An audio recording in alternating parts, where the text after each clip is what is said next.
So these tapes come out compromising all these people, Meek Mill and Rick Ross and DJ Khaled and Jay-Z and Usher and all of these people like P. Diddy, and then some of the people invited on to mainstream channels to try to go into this information, but as a gatekeeper, and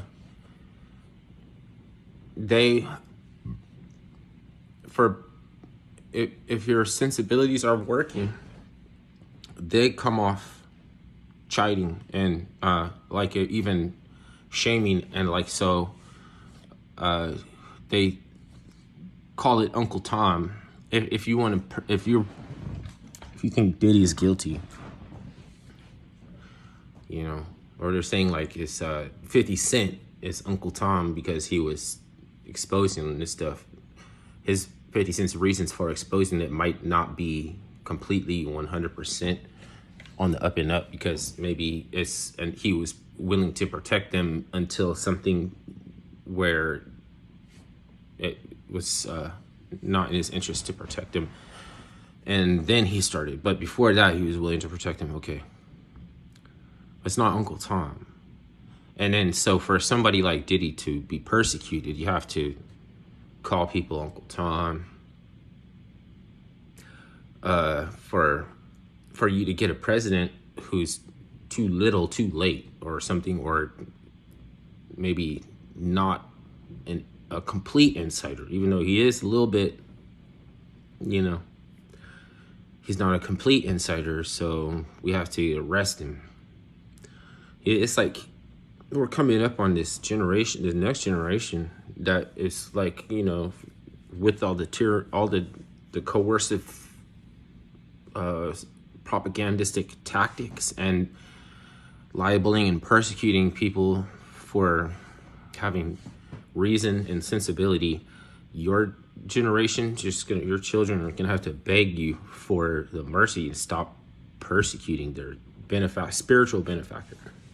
Because your parents are not always your spiritual benefactor, but when they start going after and persecuting them, they're gonna go after anything that appeals to spirituality and a sense of ethical, moral duties is going to be out the window. And if you need any help with that, your parents are going to be persecuting anybody who's your benefactor. You're going to have to beg. Like, that generation is going to have to beg. And I do believe it'll fall on deaf ears, because I do believe that it is insidious. Just in its very nature, you have to persecute somebody for exposing trafficking. You have to damn near kill and get rid of them and put something tokenized and placating you in front of you, so that you will be satiated and satisfied with never getting to the bottom of anything, and allowing to indefinitely your exploitation and your acquiescence is going to lock down your energy. So that's how the parents will end up crippling their generation, because they'll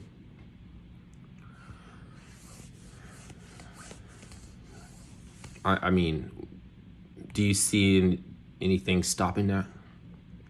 Because you can't convince people.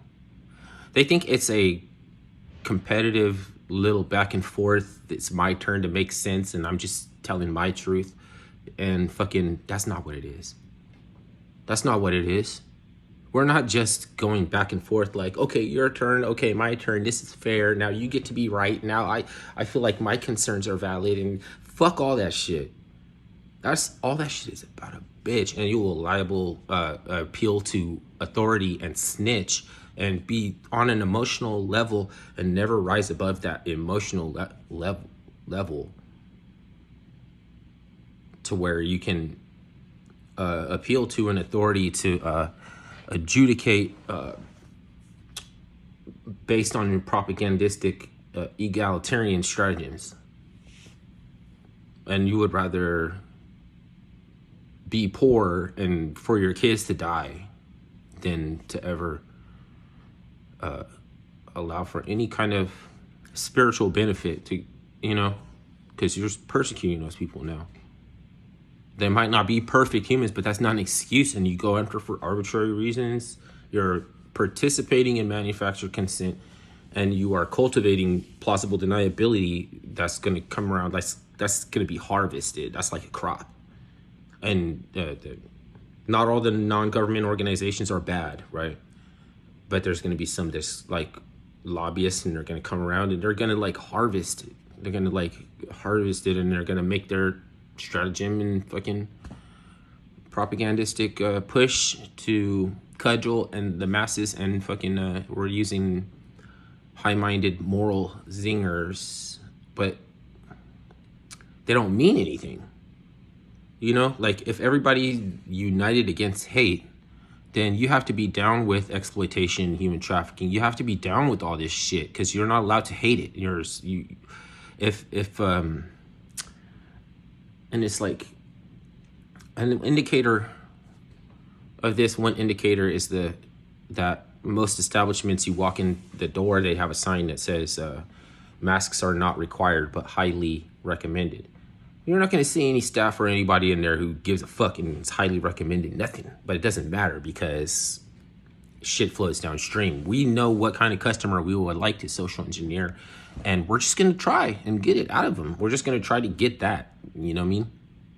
You don't have to work as hard to serve socially engineered automatons than you do to provide a ethical product to customers, because customers are willing to pay, but automatons has to pay. They have a no choice reason why they have to, because they packaged it up as being mindful and protecting somebody else from your walking petri dish of fucking death that they convinced us that we are. If it's so important to protect other people from germs like that, then you would have to imagine the most important group of people you want to protect are infants. And infants are still developing their